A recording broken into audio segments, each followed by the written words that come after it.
Hello. I know, right? It's jamming music. We always hello, everyone. I love watching. So backstage, for those of you who either can't see us because you're listening to us podcast form, or if you catch us live here or on the replay, what you can't see is that backstage while you're listening to the music, we're back there like dancing and jamming out to the music right along with you because we know you're doing it too.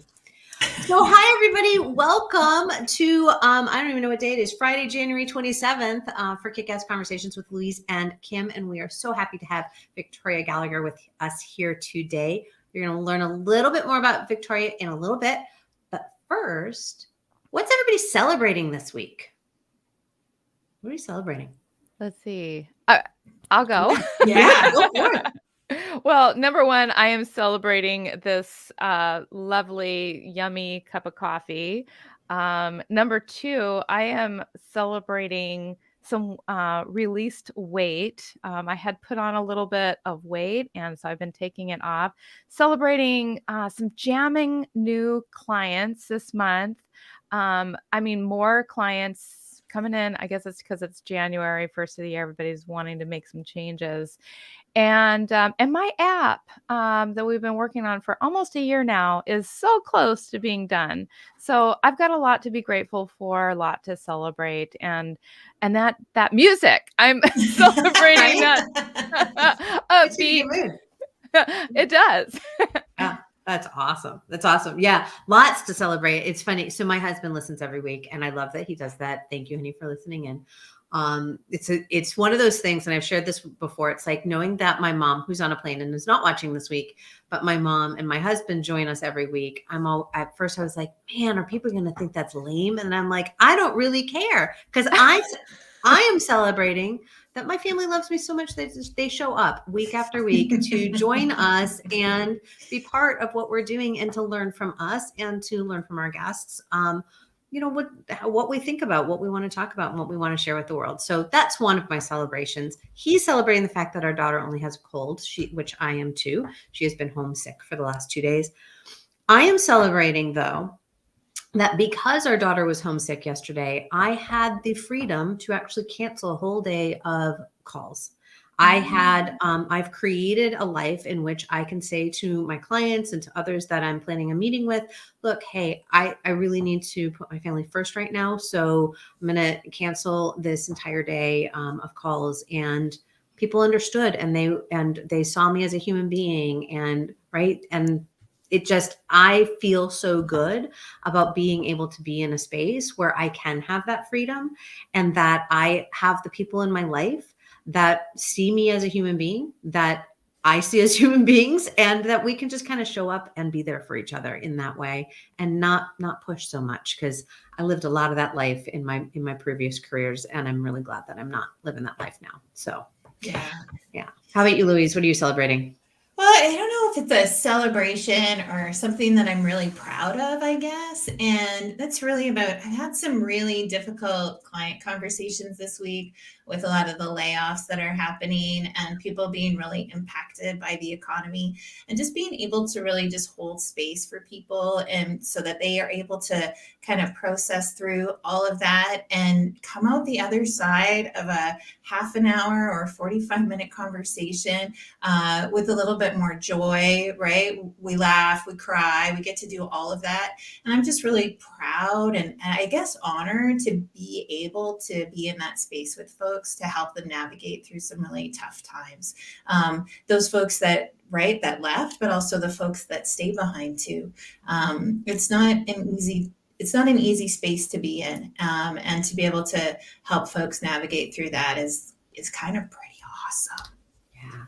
Yeah, it's so interesting you said that, Louise, because there were a number of conversations I had this week. The guilt of still having a job. Yeah.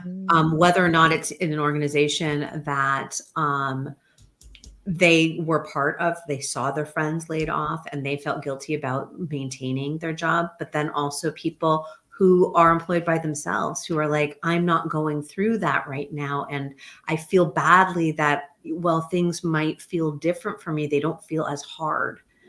So a lot of people feeling that guilt, that things, and we saw this when we entered COVID too, right? When sure some did. people were thriving, and it was people felt guilty for thriving. Yeah.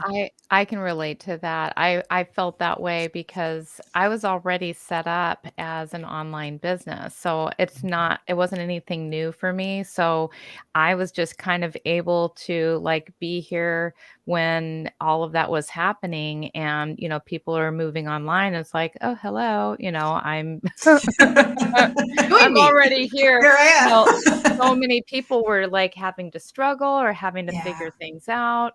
And I was also grateful for the fact that during that time, though, I felt, that a little bit of guilt, but I was also able to help some people transition because I'd already done it before. And most of my clients are entrepreneurs and hypnotherapists. And so I was able to say, hey, this is how I've been doing it for the last 20 years. You can too. And so, it was kind of a little bit of the guilt, but also a little bit of gratitude for the fact that, I can also help them to make that transformation. It can be a really bittersweet time for a lot of people, right? It definitely, yeah. Yeah. Yeah. For sure. You I do you got have a nothing. question to ask? No, I got Nothing? nothing. Okay. I was like, there Go. seemed like there was something happening there. That was interesting. All right. So, Victoria, I am going to share a little bit about you, your little blurb, your bio, and then I think Louise has the magic question to ask you to kick you off into what you're going to share with us. So, let me pull up the right screen here because that's always helpful. All right. So Victoria, one thing that we learned about Victoria is that she loves sharing her knowledge and empowering others to live their best life and their careers. She's a worldwide leader in hypnotherapy, a best-selling author, international speaker, life success coach, and renowned authority on the law of attraction. She has dedicated her life to empowering people all over the world to successfully live a life of liberty aligned with their dreams through her effective meditative recordings and online courses. Through her podcast, The Power of Your Mind, which is fabulous, by the way, she exudes her passion for inspiring listeners with influential guests in the area of self-development, mindset, discipline and habits, entrepreneurship, wealth, and relationships. We are so, so glad that you are here. Louise, you have your magic question for her. I do. How the heck did you get here? I know. Right? Like I bet as a kid you didn't say, this is what I want to do, and you just made a beeline for it. It's like our careers are often like crayon scribbles, right? On paper. They So really are. Yeah, I had yeah. no idea anybody would be introducing me with all of those, You're welcome. world-renowned credentials and things like that. I Yeah. I knew that I wanted to like play big and live large and be somebody, but who that was completely different. I thought that I was going to be like a rock star. And that was sort of my dream until I became an adult. And then I went to adult school and I started going through Wait. They have one of those? I've never been to one of those. That's cool. adult school. Yeah, it's called going to work. Oh, that. No, I haven't done that. And and thinking maybe I'm gonna climb the corporate ladder, and so I became a stockbroker after working in the kind of like the administrative area for a little while, and I got certified. I decided to take the bull by the horns, literally, and and become a stockbroker. And so after doing that for half a dozen years or so, and having kind of like what I thought was like the life of my dreams. I was married, had a nice house, had a nice car, had a good shape. Everything was going great. I should be ecstatic, passionate, enthusiastic, and I wasn't. And I was just kind of like depressed, anxious, having a nervous breakdown, and I didn't know why. And so I started going to personal development courses and took this magical like 4-day personal growth seminar, and it just turned me around like 180 degrees. We did a lot of work on ourselves. We did a lot of closed eye techniques, and really enlightening experiences and tapping into the subconscious and the superconscious and just doing all these amazing experiments. And I was like just buzzing after I was done with that. And I'm like, this is what I want to do. Like, I don't know exactly what it looks like, but I want to be involved in this process of helping people to transform. And so that's when it all kind of changed. And then I started making these little recordings, and I started listening to them. And I told my boyfriend at the time, who owned a recording studio, I'm like, I want to make recordings and I want to sell them on the internet. And at the time, it was back in like 1998, 1999. And, this internet thing was not like that, big. And, everybody's just kind of like, yeah, right. You can't make a living doing that.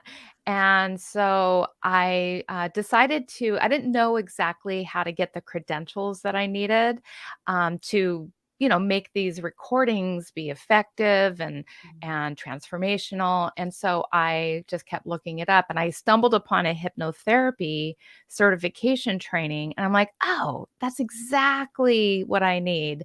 And like literally within 2 weeks, it was locally in Las Vegas. I went, and it was like 2 weeks from that point, and I went, signed up, got myself certified, and started making these recordings.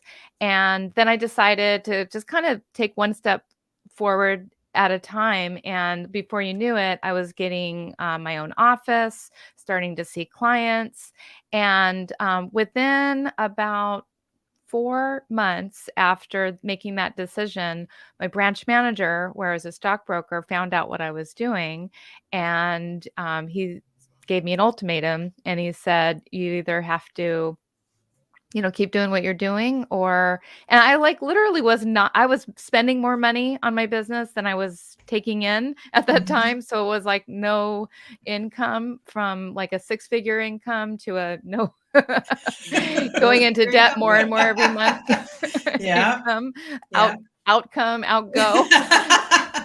And so of course I made the decision, like any, crazy person would, to quit my job with like literally no, no rhyme or reason, no income. And, kind of went through a little bit of a hard time before I turned things around. But, within about a year and a half, I was fully profitable, fully supporting myself. And, that took place between about 99 to about 2000 2001 is when I became profitable. And from there, because I had really dipped my toe in to like all the things that we learned throughout the personal development and the books I was reading.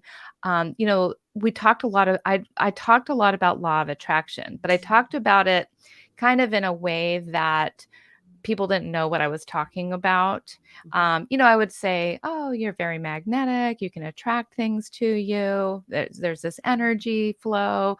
There's this vibration, but I never called it like the law of attraction. I just, in all my hypnosis scripts, I would talk about this, and people really, really loved my my hypnosis. They were getting great results. So when like The Secret came out in like 2006, and a lot of people were having a lot of confusion and doubts about the law of attraction, that's when I decided to write my book and create courses and seminars, and and do all of that. So it's kind of a long story getting here, but it's just like one thing's led to the other, and before you knew it, it's like best-selling author, and creating workshops, and and now that all the hypnosis that I was selling on my website, now that's all kind of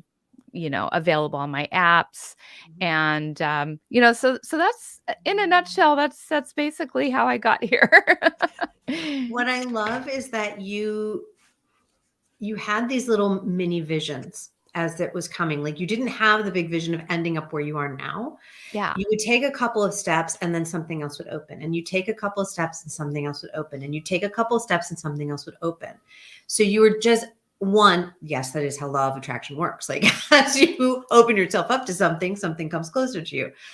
And you were having this opportunity to, like Louise was saying, it's like scribbling on paper. You weren't necessarily saying, I've mapped out the whole thing and I know exactly how I'm going to get there. And this is what I'm going to follow. It wasn't linear. It wasn't rigid. It was ever evolving, which I find for a lot of people, when they hear that happens, that things do evolve and we can just kind of open doors as we go, that lets people breathe a little easier. Like I don't have to have it all figured out.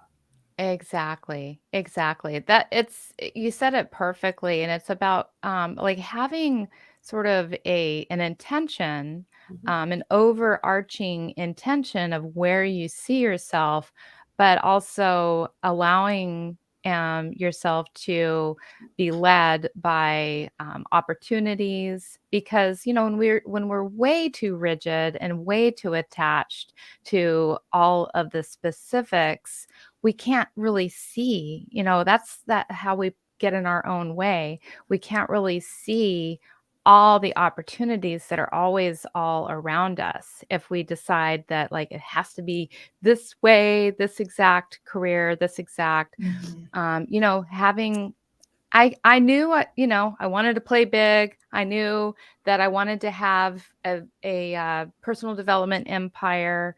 And but if I said, okay, it has to be like, this many of this and this exact thing of that, then I wouldn't have been open to being led to create even bigger than, and just being able to also see the silver linings when things are falling apart.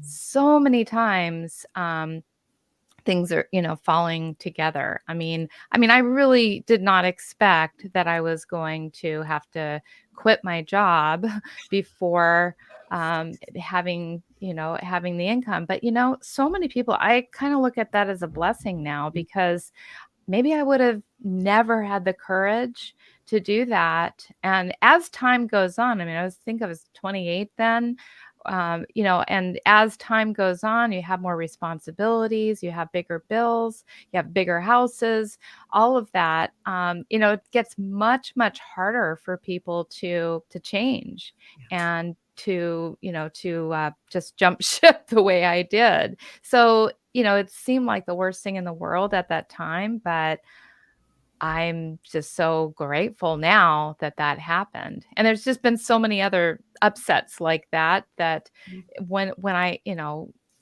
got a lot of times it has been like getting laid off or having to face some kind of breakup or something like that. Like my husband, and before we got married, and we had been engaged once, broke up, and then during that getting back together stage, wanted to get engaged again. He actually told me we were never going to get married. And I'm like, okay, so we broke up all the way. And if we had not broken up, he would have never figured it out on his own that I was the woman of his dreams. And so, I had to completely let him go in order for him to figure that out. I mean, like literally completely let him go. Yeah. And too many times people are just, a lot of times, especially when it comes to relationships, people are like so afraid that, this is the one and only person for me, and I can't let that person go. And sometimes you need to, because most of the time things like that happen, there is something so much better available. And, in that case, even though it was the same person, he came back changed. He came back transformed. He came back with a realization, and he was a new person. Yeah. As were you probably. Mm-hmm. Yeah. Yeah. And that idea of letting go, right? Like you really have to like just trust that that next step or whatever is next for you will be that path will be made clear. That relationship we have with work, right? That's the same thing I hear all the time, is that like people get really stuck in that relationship because they can't see beyond what they already have. Right. And without letting go, right, of some of that junk, it gets really, really foggy. And then how do you move forward? And then people are looking for that clarity. And it's like, sometimes that clarity comes when you let go of all of those things that you know, or that you think you know, Yeah. to be open to, we don't know what we don't know, and really leaning into that. And that kind of and I that was going to say that's actually a perfect segue. segues Yeah. us into our topic today, right? Around values. And, I can't talk enough about values. No, she can't. She I really, really can't. Because we just don't spend enough time really getting to know ourselves through that lens of what we value. What are our values? And that's the compass that leads us where we want to go. And we get so stuck in the how do I get from A to B? How do I get from here? How do I get more clarity? And it's like, whoa, like, let's just take a step back and let's really look at your values and put some language around it and really define it. Because once you define it, then the rest seems to like start to fall into place.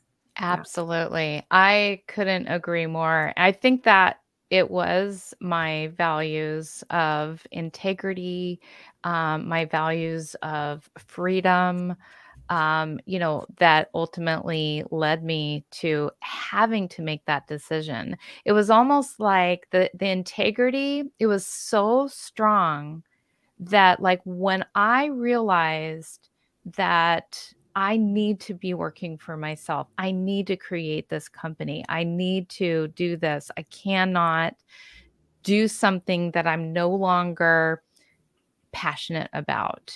I cannot work for money. I cannot take somebody's money, even though it was like, I mean, I'm good at what I do. I'm trained, but if I am no longer like passionate about this, I have to stop. And passion is definitely another another value. I say that sounds like a value. Yeah, it definitely, I can't, it's just, I have to do what I love first and let the money come, as a result of being here now, being present. And so it's almost like the values in me are so like strong that I physically, I like physically cannot go against them. Honesty, like I can't lie, you know? Well, and it's so interesting because I think, we were talking about, Victoria, through your process of getting let go. And I went through something similar. You were given an ultimatum. I was given an ultimatum, also through a couple other job losses that really came out of the blue for me. Like I did not see them coming in that way, because in those organizations, I didn't realize I was out of alignment. And so when I'm thinking about the people that we've talked to, or when we were talking about earlier, who have lost their job or have loved ones or friends who have lost their jobs recently, tapping into our values to understand, like, are we still in alignment? And how are we in alignment when we're moving forward? So if I'm choosing to stay with an organization after they just, laid off 1,500 people, 2,500 people, 15,000 people, whatever it is, am I still in alignment with that organization? Am I in alignment in doing my job? Am I in alignment in my role? My role is now going to change, right? Because that's the other part, is people weren't just laid off. Whole organizations have been restructured. Right. They didn't take their work with them. Right. Whole organizations are being restructured, and we have an entire workforce that is being overworked, where the norm is 60 plus hours a week to work. That means there's more work to be done than there are people to do the work. And now we have less people working.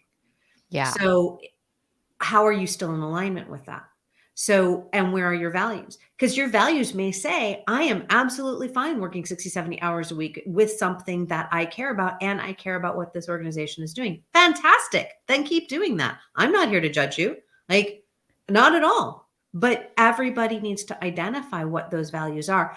I'm curious, how do we here, the three of us, how have each of us identified our values? Like, what are ways that have helped you identify what you value at this point in your life? That's a really good question. Um, well, for one, I've literally sat down.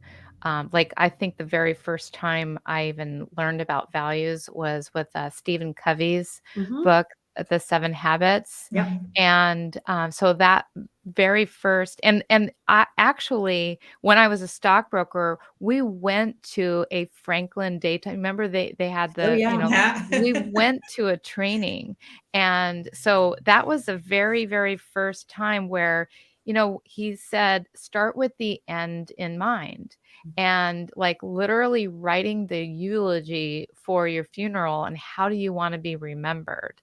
And so that was the very first time that I ever really got in touch with, values. And, and so I wrote down ultimately like whatever it was, like 10 values. And then I narrowed that down to like my top 5.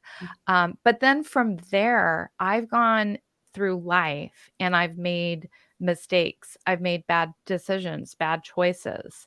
And when you go through life, I think, your values can change. I do believe, like, I always kind of thought that your values are sort of like, almost like you're born with them and there's like set in stone, and you just kind of came to this journey of life with like, okay, well, this is how I'm gonna. No, I think they definitely change based on your life experience. So, I've gone through, I was married once before, and there were things, that happened in that relationship that taught me, okay, I value this in a relationship. And so moving forward, this is moving to my top value. And then when you get into relationships or accept jobs, it's like you really have to be honest with yourself. Like, does this mesh with my, like, it might not mesh with your top 10 values, and that's okay. But does it mesh with your top 5 values? That I believe you have to make your decisions based on like your top 5 values, because Like somewhere the non-negotiables? the non-negotiables. Okay. Yeah. So I would say the top 5 are your non-negotiables. Your top 10 values, they're values that you can have, but you may not share them with the company or the relationship. But the top 5 values, those need to be shared values with anybody that I'm dealing with, essentially. Yeah, it's really interesting. I know Covey introduced values to me, and the first time I heard it was like, yeah, whatever, right? Like a little bit like that, like much like what you're saying is like, of course we have values, like we're human, right? And so whatever that is, and I didn't really understand until I was going through like a crisis, like a big transformation in my life, how much that played into helping guide me through that, right? And understanding and doing much like you, like just taking the time to put language to it and really understanding, but owning your value, not your family values, right? Not something that you were brought up with, but like, what is it that you truly, truly value? And to do that without judgment, because that starts to play into, right, some mind games that we can have too. I often talk about like family is not one of my top 5 values. That's not the word I use to describe the relationships in my life.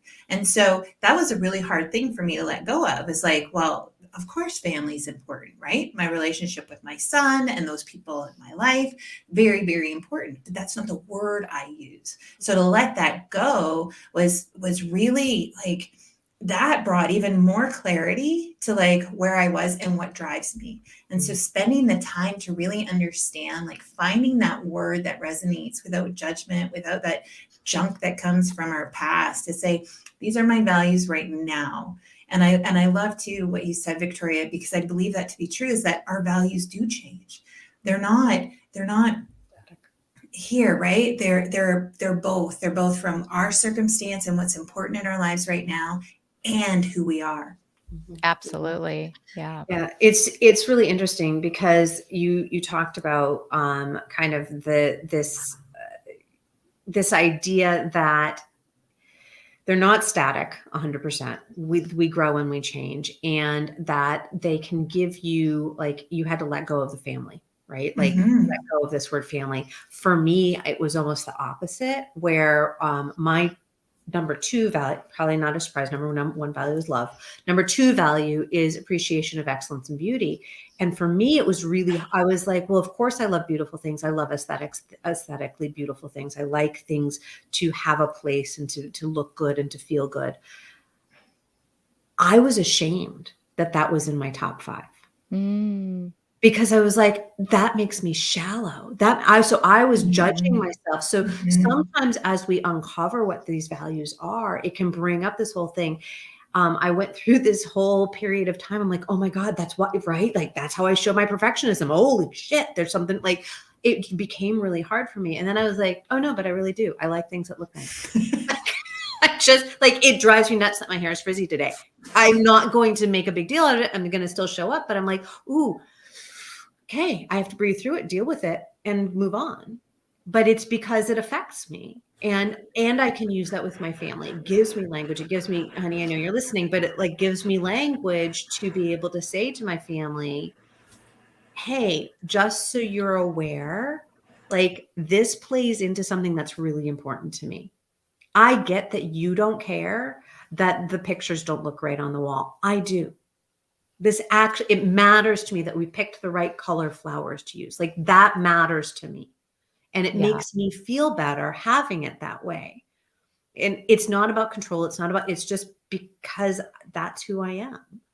And to lean into that and to give ourselves permission and joy to be in our values. You know, I love what you said.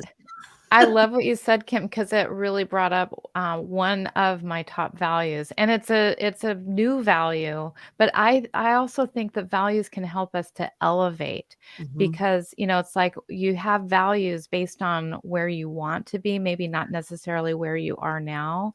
And so one of the things that in the last couple of years, ever since we moved in to our house.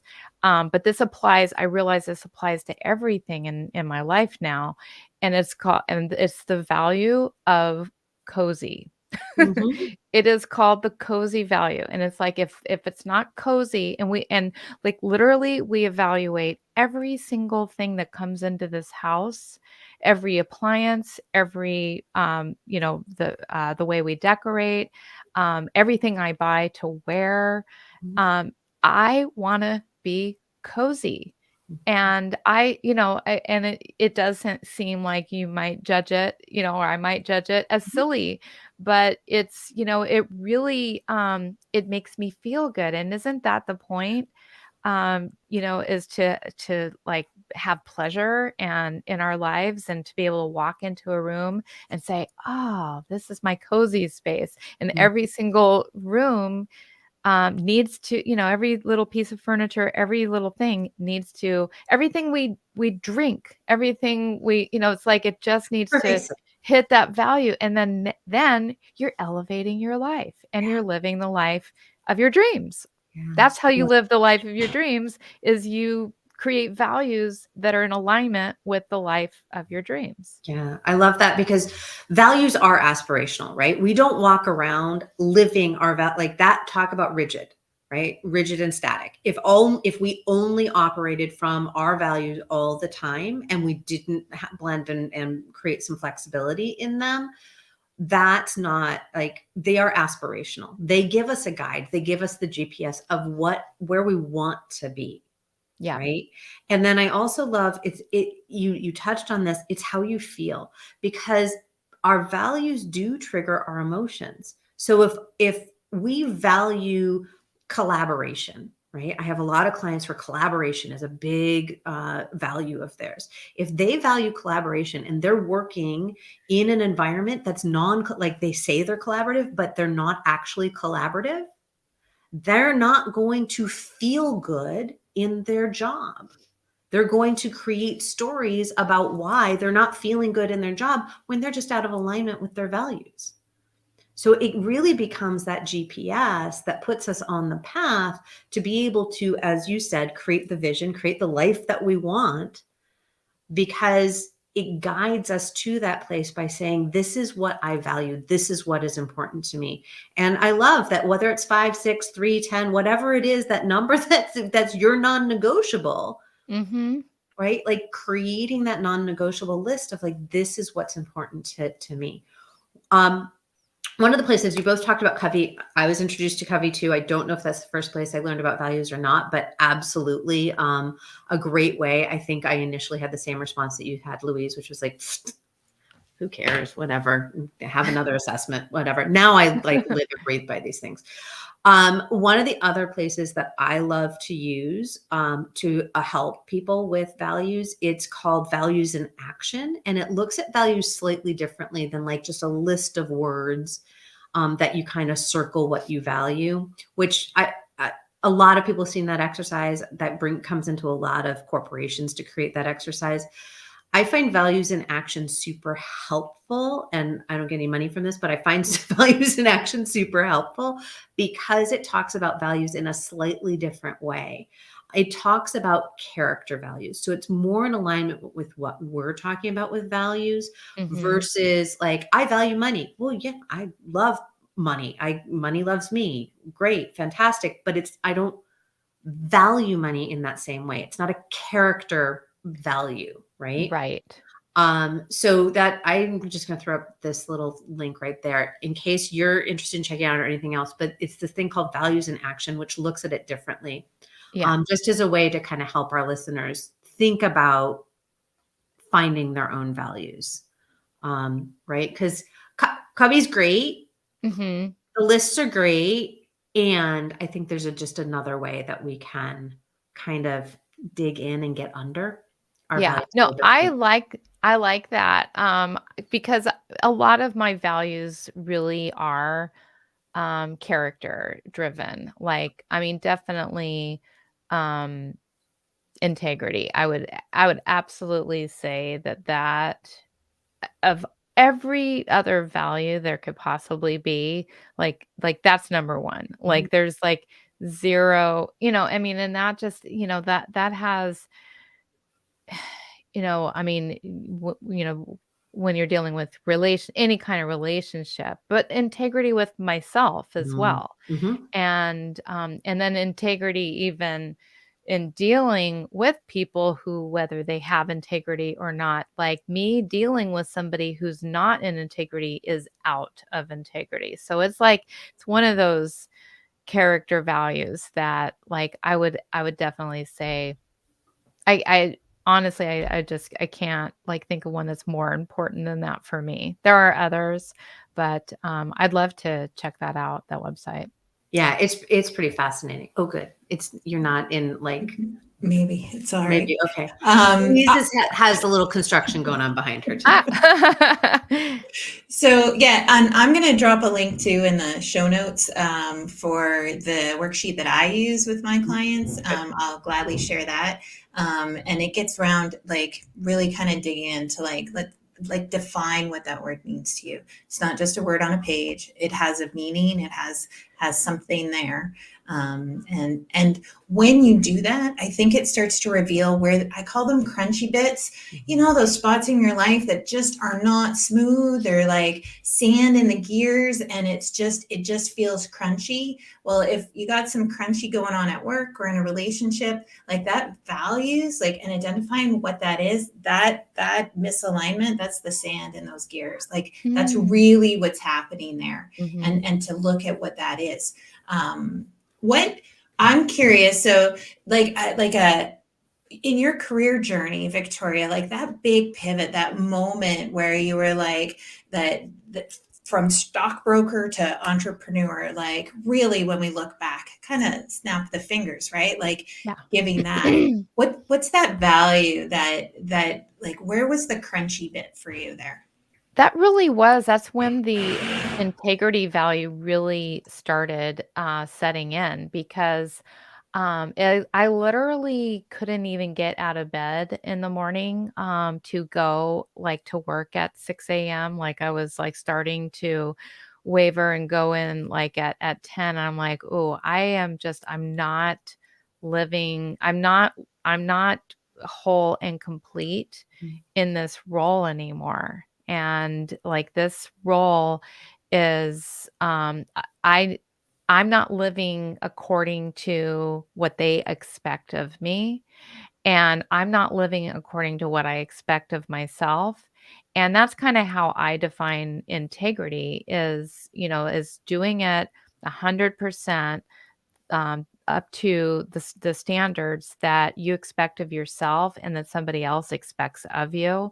And since I was not able to do that, I just felt like I'm no longer in integrity with this role. And so that was a one value that really was the big trigger, but also it was just the value of my freedom, and just knowing that like I always I want to be the boss. Amen. It's like I will respect you if you're my boss, but I always just had this feeling of like, don't tell me what to do. Says every This, rebel ever. I was going to say, sister from another mister. Welcome, fellow rebel. Yeah. So it's like when I kept hearing that voice in there, don't tell me what to do. Right? It's like, okay, well, if you don't want to be told what to do, then you need to be the boss. And, as long as you work for a company, you ultimately have a boss. I mean, I don't care if you're like, I mean, I get, that's why I wanted to work through the ranks to get to CEO, but that was going to be a much longer like transition to get to be the boss. So I'm like, let's just fast track this. Yeah. Yeah.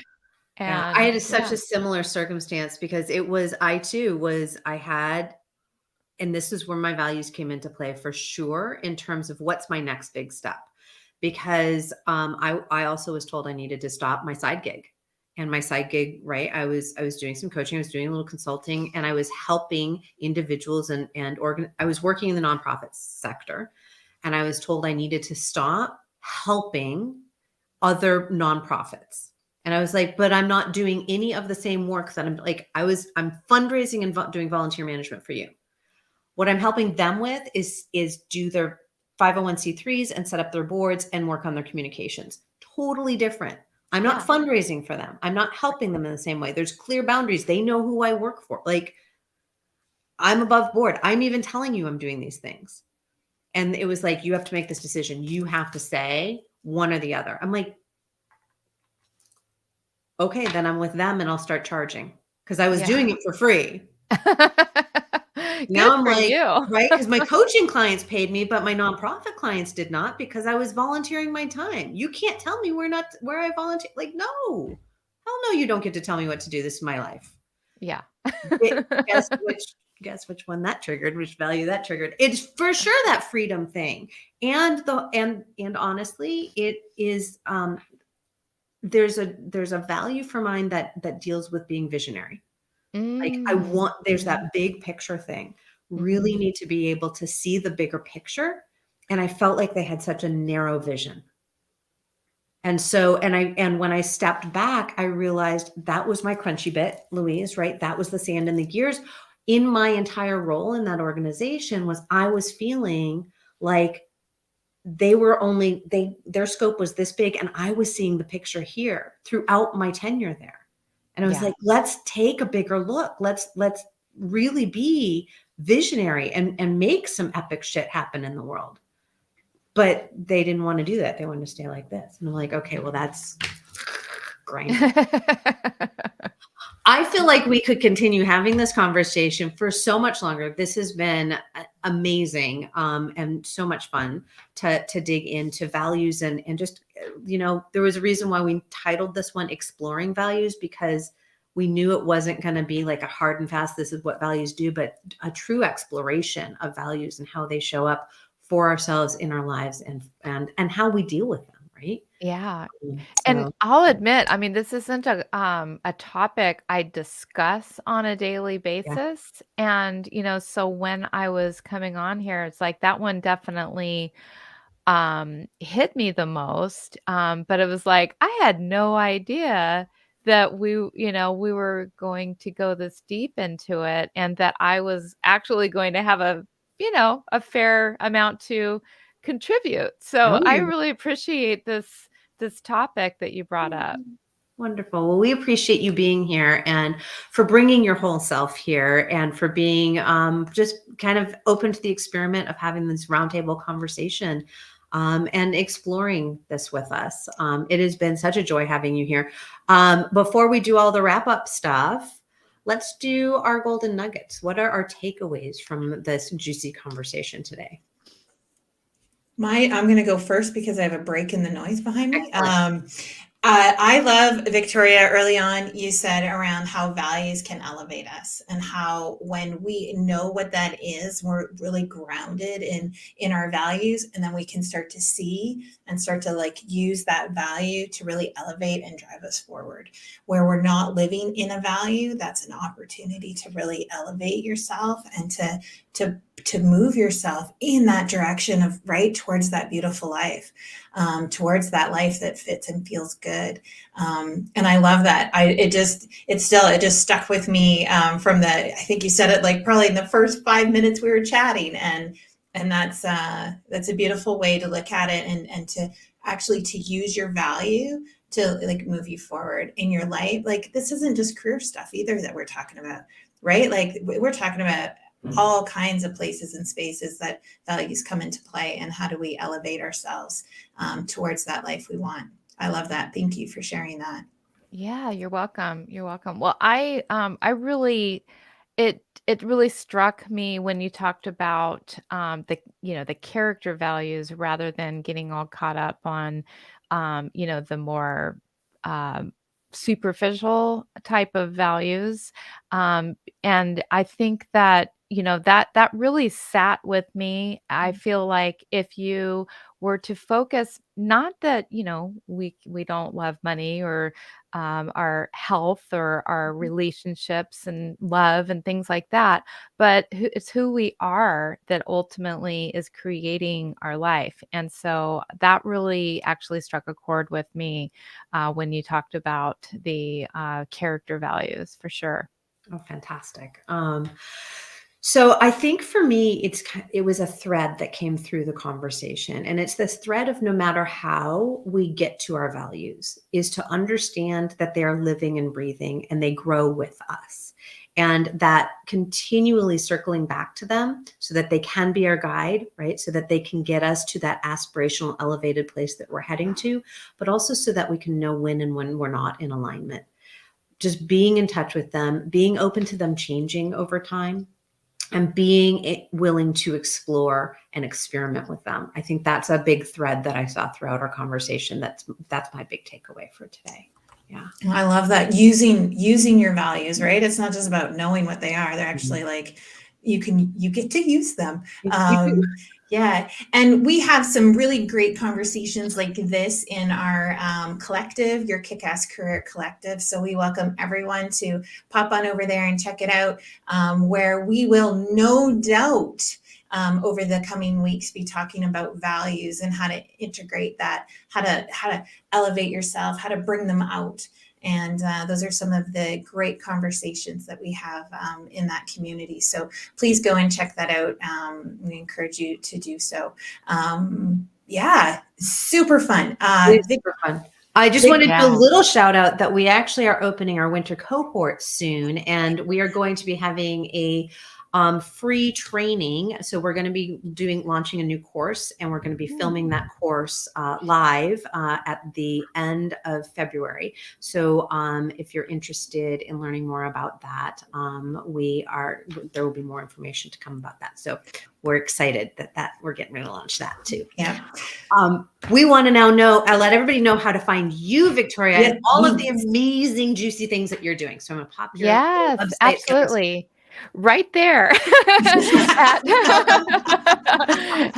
Go to victoriamgallagher.com. And that's where, we're just about to launch this new app called Believe. And that website is actually believehypnosis.com or believehypnosis.app, I should say, believehypnosis.app.